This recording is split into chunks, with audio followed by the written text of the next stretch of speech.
unction of the Lord carry you, that you will bear fruits and that your fruit will abide. I say you will yield fruit in this season. Representing of another generation, and we pronounce you as pastors of thousands of congregations. That anywhere you stand upon, the ground shall break up. You shall be a major voice in the land, in the town of Enugu. There shall be heart ablaze.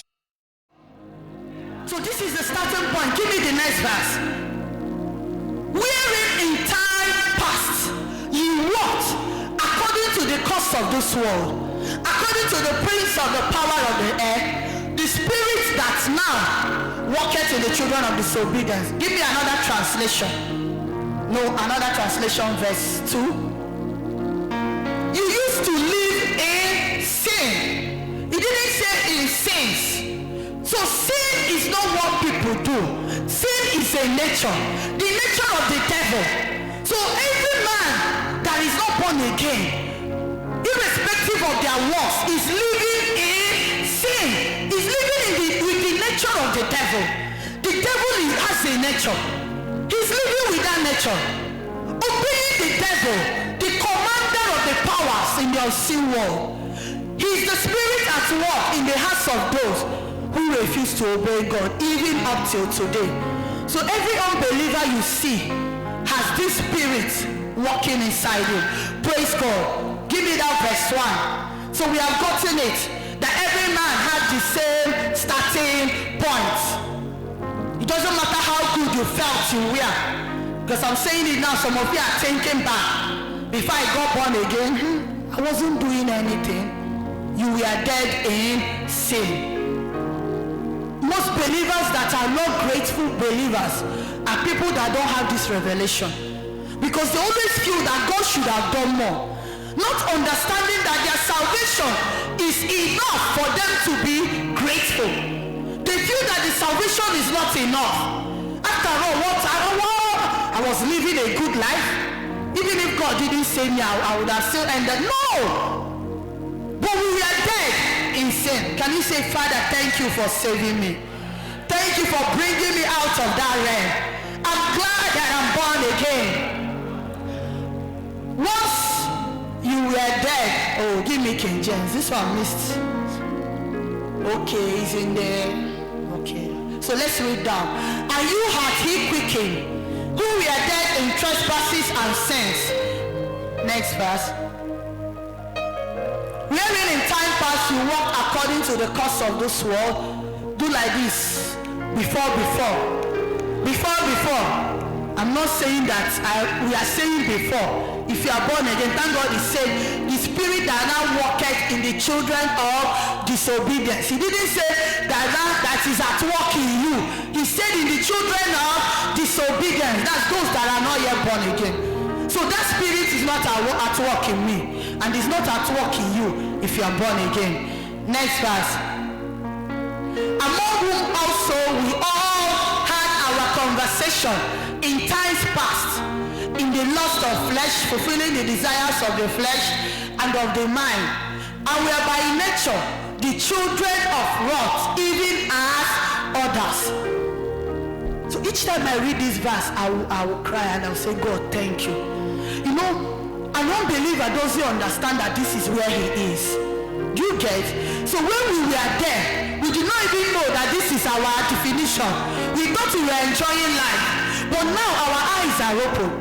Even if you get an unbeliever, then you know, but he doesn't know that this is where he is. The children of what? Praise God. Next verse. Say but God. Say but. The but generation. There is always a but. Say I'm a child of a difference. I make the difference. Glory to God. And who is the difference? The Holy Ghost. You know, Apostle Victor James who said that Jesus is the game changer. He came and changed the game. And everywhere he changed the game, we always see a but. Praise God. But God. Say but God. Hallelujah. Who is rich in mercy, for his great love, wherewith he loved us. So mercy and love, they are the ones kissing here. verse. See where we are going. Even when we were dead in sins. Oh, he did not wait for us to repent. Oh, he did not wait for us to change. He didn't wait for you. Even when we were dead in sins, and even everybody that is still dead in sin, there is a position of quickening for that person. It's just that his eyes are not open to see that there is a position. When we were dead in sin, heart quickened. And what is that quickening? Susopoia, to make alive, has made us alive. Has made us alive. Is in the past tense, so it is already done. Has made us alive. Has quickened us with Christ. With Christ, showing that it's the same way he quickened Christ that he quickened us. It was not a separate event. It's not when you get born again you get quickened. No, the same time, the same way has quickened us with Christ. How did he quicken Christ? That Christ was loaded with the sin of the whole world, even the one that people are yet to commit. From Adam till the end of this generation, their sins was put on him, and sin was put on him. But when life came, he was able to put off all those things and step out. I always tell you, there is no sin you have committed that is as much as the sin that was put on Christ. Get me? There is no sin. You might have killed 100 people. It is not up to the sin that was put on Christ, because everything, the embodiment of sin, the dirty ones, the wicked ones, genocide, lesbianism, gay, which other one? It doesn't matter how dirty it is. Bestialism. When you hear that a man of 70 years raped a 3-month-old baby, you know it's very painful. But do you know that the forgiveness of that sin is in Christ? If that man will accept the lordship of Jesus, that sin will be wiped away. So I don't know the way, there are some of us, there are some things that are unimaginable. That unimaginable sin was put on Christ. You might have done 20 abortions. The abortions of that everyone has ever committed and will commit was put on Christ. And when this life came, this life was able to put off all these things from him. This should tell you that to forgive you, to get remission of sin, is not a difficult thing. It's only for you to believe. Has quickened us. Has quickened us. You know, some people they are the secretary of Moses, but I know they are not in human domain. They will always keep accounts of what happened. Colonel Moyo said this. He said that a man was giving testimony how he went to prison and prophesied, got somebody born again, prayed with him and gave him prophecy that before 1 month he will be released. And he was released. He is a preacher. And you know those women that, I believe that woman wasn't wearing earring, without earring and one pig. Met him, said told the man, you are very wicked. Do you think the government didn't know what they did when they locked that man up? Why did you release him from prison? The man was like, I said he got born again. Said born again, Guinea. That woman doesn't know the quickening effect of the life of God. That when the life of God steps into a man, that man becomes a new creation. She doesn't understand, but we understand. So I am a new person. I have been quickened. I have been made alive.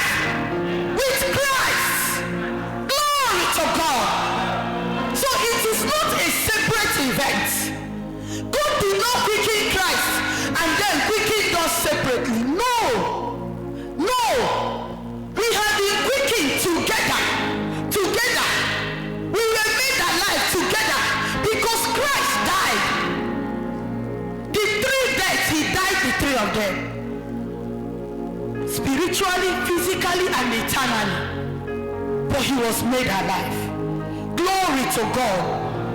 And this quickening, let's run. This quickening, let's see an example in the old. You know, the old is a picture, is a shadow of the new. So God practiced this quickening in a man called Abraham. But you know that everything in the old is in the physical, but our own is in the spirit. Do you understand? So Abraham, give me Romans 4 verse 18. Abraham died, though he was alive. But what makes a man died in him? The maliga. I know, Pastor, you are telling me to say. Praise God. So he died though. You know, science will tell you that I think they say that a man is always functional. Is it true? Able to produce? Nah, lie. Abraham died at 100 years. Are you trying to say that 100 years can still? Well, we'll ask Pastor Dave later. Praise God. But let's see what the Bible says. And I believe that, you know, when God told Sarah that after eating, and he told her by this time next year, according to the time of life, you will have a seed. You know, Sarah laughed. Do you know why she laughed?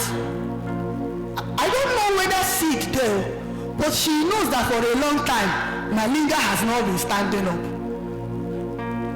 If you read that place, he said, how can this be that it is no longer with me? As in, there is a way she put it, that the Holy of Holies meeting is no longer taking place. So she was wondering, how is it going to be? Because Oga was no longer functioning in the other room. Praise God. So Abraham is just a picture. God used it as a picture. He died. See what is written here. It's talking about Abraham, who against hope believed in hope, that he might become, against hope, believed in hope, that he might become the father of many nations. According to that which was spoken, so shall thy seed be. Next verse. And being not weak in faith, he considered not his own body, now dead. Not be this body they talk of. Now Malinga they talk of. Because Abraham was still alive. I don't know if you are getting it.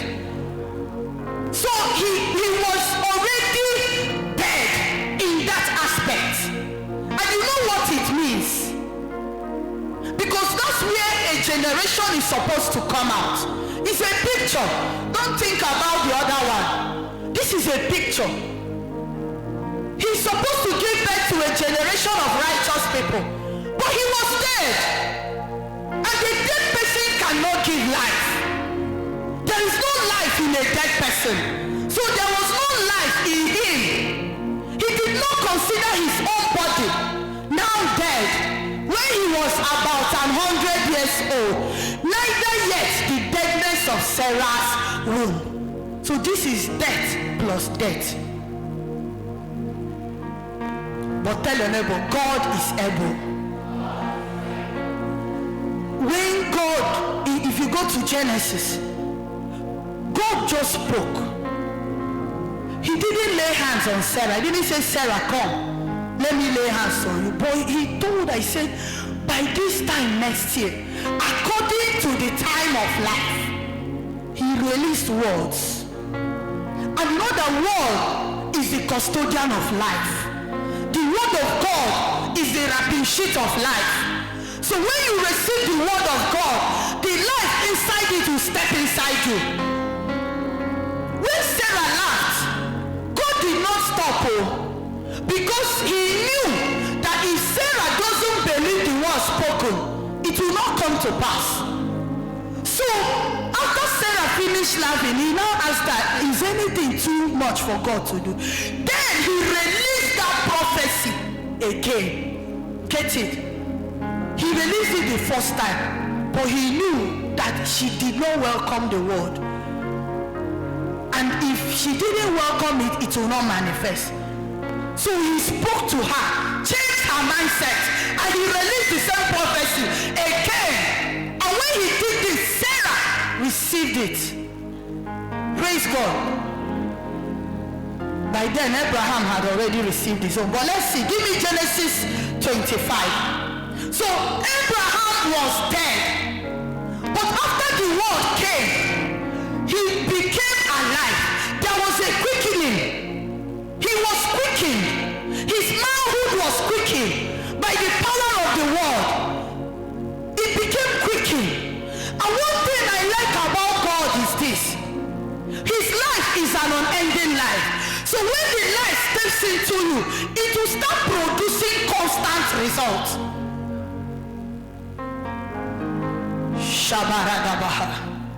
So Olga started enjoying what he stopped enjoying. And you know, whenever I read this place, I laugh. Remember they gave birth to Isaac when he was about 100. And I don't know how long Sarah lived. I think she died at Sarah, or not Abraham, Sarah, you see. And they gave birth to Isaac when she was 75. So this will tell you how many more years Papa Abraham was enjoying the quickening of the Lord until Sarah died, and he still took another wife. Do you get it? Go down to verse 4. And not only was he enjoying, there was result. And the sons of Midian, Ephah, and she bare him, thank you, Zimran, and Jokshan, and Midian, and Ishbak, and Shua. How many children? 1, 2, 3, 4, 5, 6. By the quickening that came. Are you getting the picture? This is a dead man. Not only did Isaac come, but plenty other sons came after many years.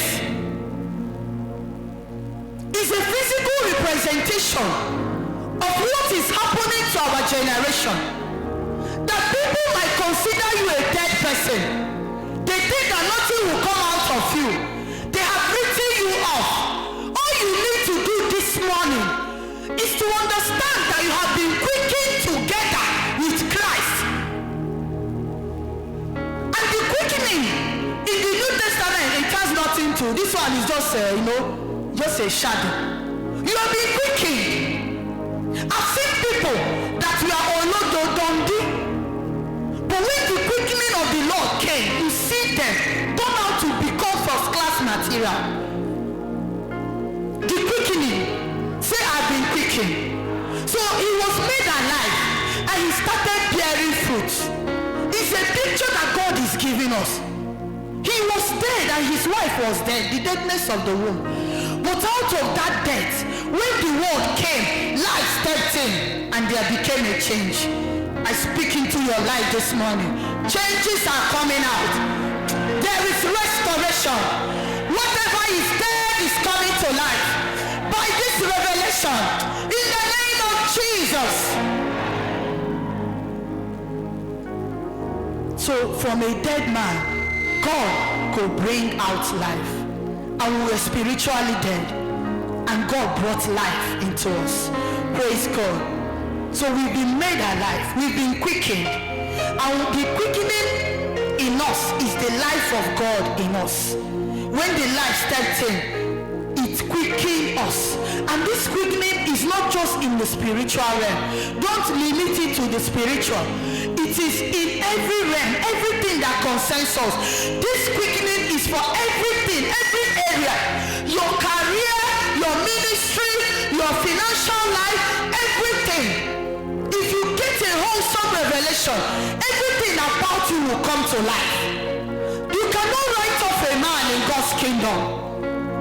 It doesn't take God anything to change a man. It's only for that man to align to his word. Praise God. So the quickener in us is the Holy Ghost, and he's the custodian of life. When we are quickened with Christ, the Holy Spirit came inside us, and everything about us became alive. And this life has no ending.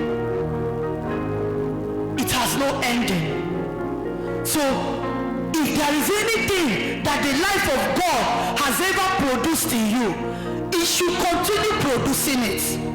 It shouldn't stop. If you have ever prayed and a sick person got healed, it shouldn't stop. Hold on to it. Make sure you don't let it go. Because when God quickens, it becomes unending. That's why we went to that Abraham story, to see it in the old. God quickened him so that Isaac could come. But after Isaac came, God did not remove the life that he put in him. The life still remained, and it was able to bear more sons. Do you get what I'm saying? It was able to bring in more fruits. So the life of God in you is for fruit bearing. A dead tree cannot give birth to fruit, cannot produce fruits. So the life of God came in to quicken us so that we can start producing fruit. If there is any fruit you've ever produced, hold on to it. The life is still there. God doesn't take it. He doesn't take it. Say, I am alive. I am made alive. I am quickened by the life of God. And this life is not an after-earth experience. It starts now. The life of God is in us. The life of God is in us. Give me 1 John chapter 5 from verse 9. Just be getting the word this morning. That is where the victory is. Praise God. The victory is in the word. In allowing the word to change your mind. Praise God. Can we stand to our feet? We stand to our feet and read this place. This is one of my best portions in the Bible. I have never read it without getting stirred. Glory to God. Stretch yourself, stretch yourself. For those of you that have been sleeping, I've been catching all of you. Just stretch yourself. Let's read this place. We want to read the testimony that God gave about his son. So we will not sit down and read it. Please stand up, stand up. Glory to God. 1, 2, 3, go. Let's start from here. Weakness of man. The weakness of God is greater. For this is the weakness of God, which he had testified of his son. Next verse. We have to shout it. But is that how you are reading the witness of God? Almighty God, though, we won't read waiting in talk. Come on, let's take it. 1, 2, 3, go. The limit of the Son of God had the witness in himself. Is it in you? Do you have that witness in you? Are you sure? Okay. 11 will tell us the witness. He that believeth not God had made him a liar, because he believeth not the record that God gave of his son. Tell your neighbor to fear. Tell us, I know follow. Say like, I believe, I believe, my God is not a liar. Verse 11. La Baradosh. And this is the record that God has given to us, eternal life. This life is in his son. Come on, celebrate Jesus. Celebrate Jesus. Celebrate Jesus. Glory to God. Say, I have eternal life. I have eternal life. I have eternal life. I am alive. I have been quickened by the life of God. Eternal life is in me. Glory to God. Please have your seats. So the quickening agent is the life of God. Oh, Shabalada Bosada. The quickening agent is the life of God in us. There is no death around this life. There is no death in God.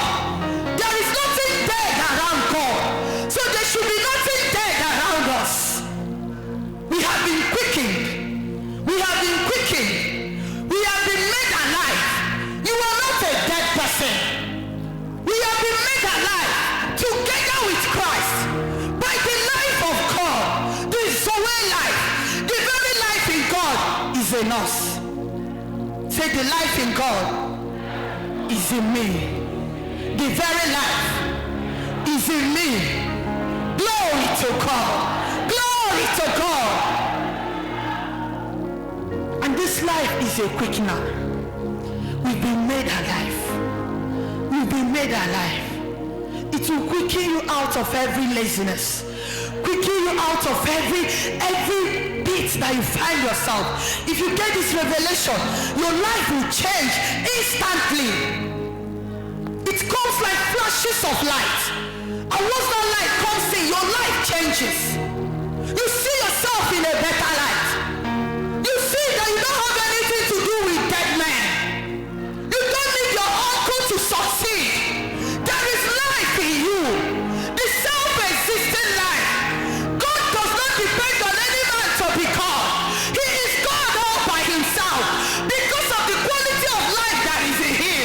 And we have this life in us. Our hope should not be on any man. Our hope is in him. Our hope is in the life in us. I cannot carry this life and end up a non-entity. I cannot carry this life and end up a nobody. I cannot carry this life and be frustrated.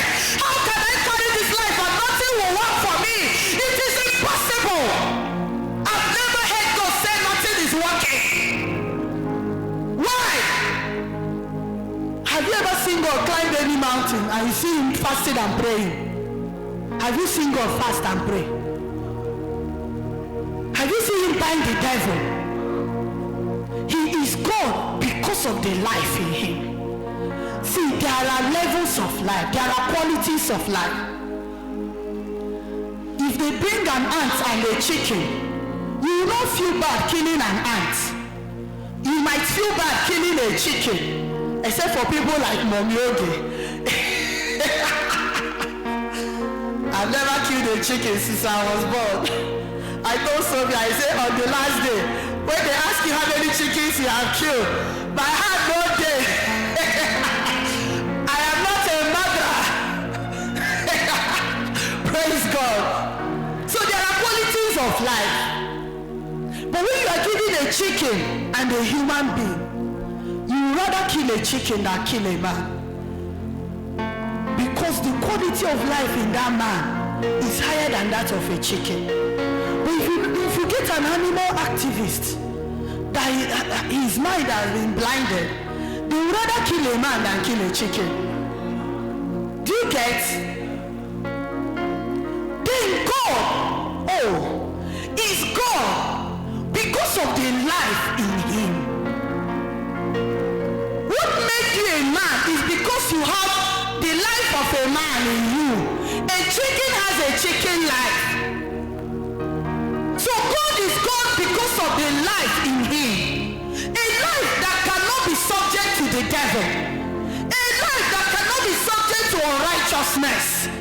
That life is not subject to anything. It is existing, self-existing God. Nobody crowned him God. Nobody can dethrone him. Nobody. No angel has this life. But tell your neighbor, but you have this life. Tell that person, Angel Michael does not have this life. Angel Gabriel does not have this life. Hit that person, say, but you have this life. You have the life of God in you. You have the life of God in you. What is that thing that is making you depressed? What is that thing that is making you feel unworthy? The life of God is in me. His life is in me. His life is in me. That is what matters. We have been quickened. We have been quickened with this life. We have been quickened with this life. And this life, it doesn't end. Nothing can snatch it out. Nothing can quench the life of God. No devil can quench it. No circumstance can quench it. Nothing. That's the life that we have. Glory to God. I'm excited this morning. I don't know about you, but I've got the life of God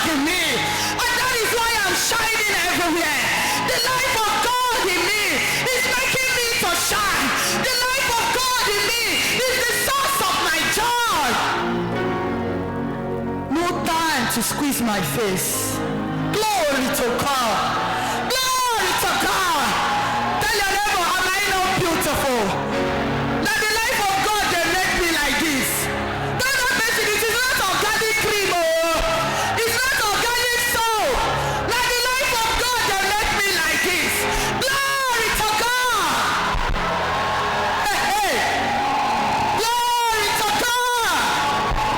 The life of God is in me. The life of God is at work in me. It is working against every sickness. It is working against every dead culture. It is working against everything negative. The life of God is in me. Shabaladabosekedebosh.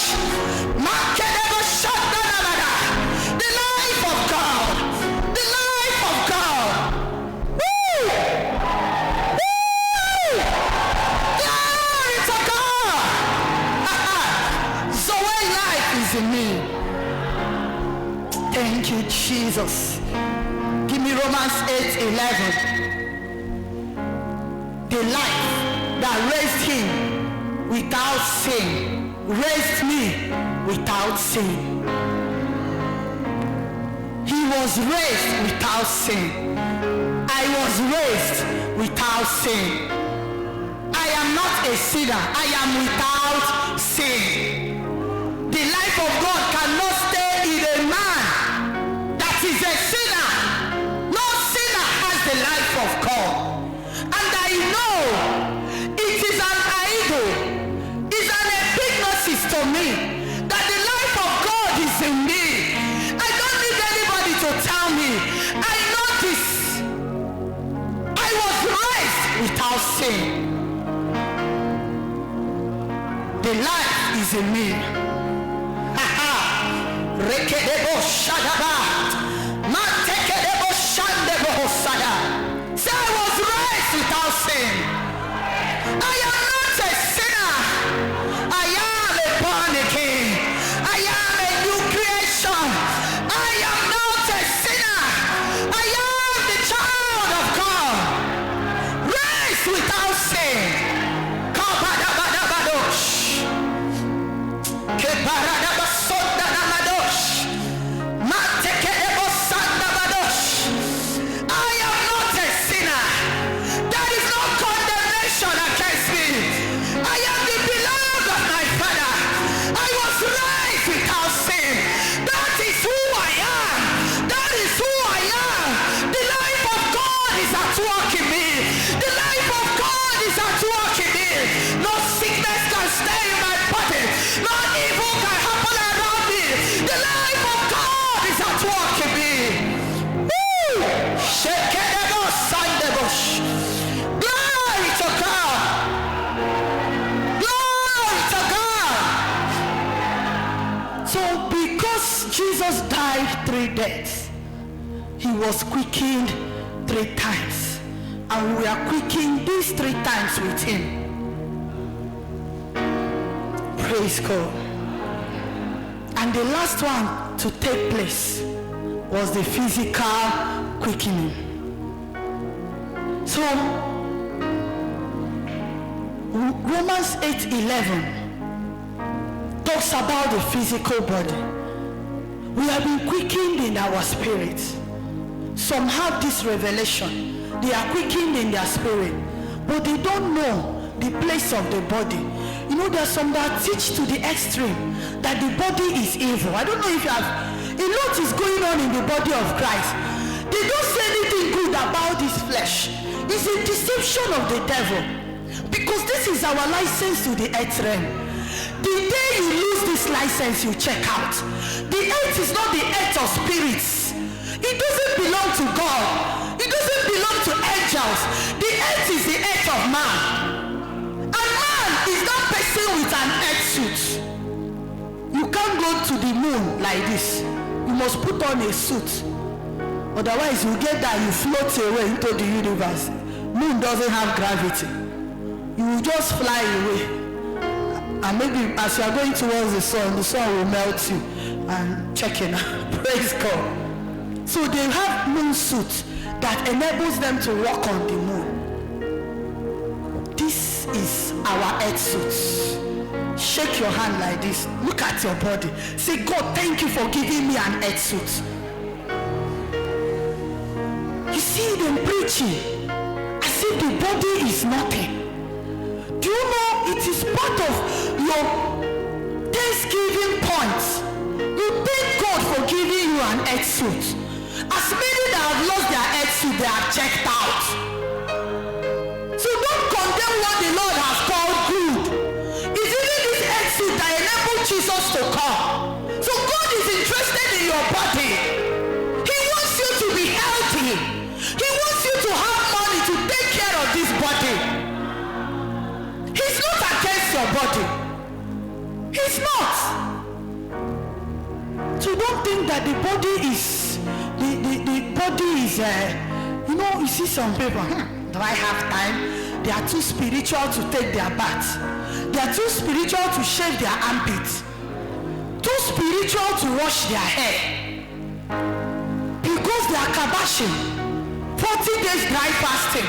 You've not brushed your teeth for 40 days.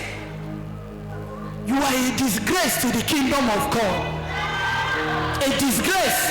Smelling all around. See, God has given us a supernatural aroma.